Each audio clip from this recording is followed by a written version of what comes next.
Chicago school board members, past and present, were called to City Hall today to talk about the ongoing turmoil, but none of those board members showed up. Our Tara Molina was there, and Tara, the meeting actually turned into a chance for the council to press the head of CPS. That's right, Joe and Erica. For more than 6 hours, City Council members questioned CPS Board CEO Pedro Martinez about CPS's more than $500 million budget shortfall. But again, they wanted to have the opportunity to talk to the board that didn't show up. No board members here, past or present. Why?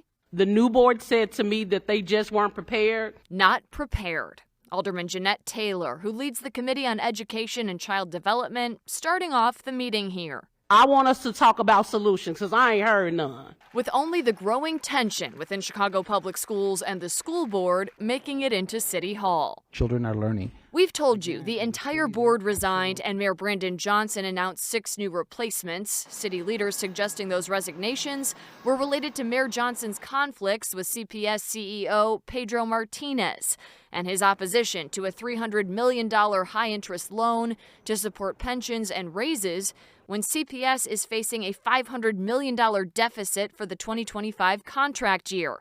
Martinez claiming publicly the mayor asked him to resign, something the mayor denies. One of the reasons that the new board members refused to appear was that they, quote, weren't prepared, end quote, which has become a recurring theme with the Johnson administration. We are constantly being told they haven't done their homework and they're not ready to answer questions.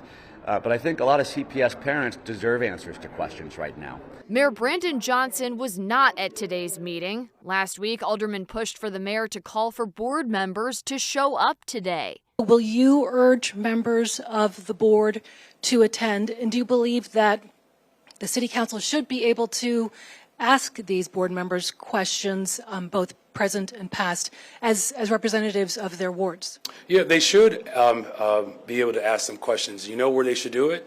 They should do it at CPS board meetings. Without board members present, the focus of the meeting shifted to an opportunity for aldermen to ask Martinez about the CPS budget. Every single one expressed frustration and disappointment with no presence from the board. I think, first of all, the board members, the new board members, need to be held accountable. And right now, they're skirting accountability and they're hiding behind the mayor. I think it's important for the mayor to get out of the way and let taxpayers hear from the people who are going to make choices that will cost them pretty dearly in the long run. And aldermen are still calling for a meeting with past and present board members, but it's unclear if and when those board members will address City Council at this point.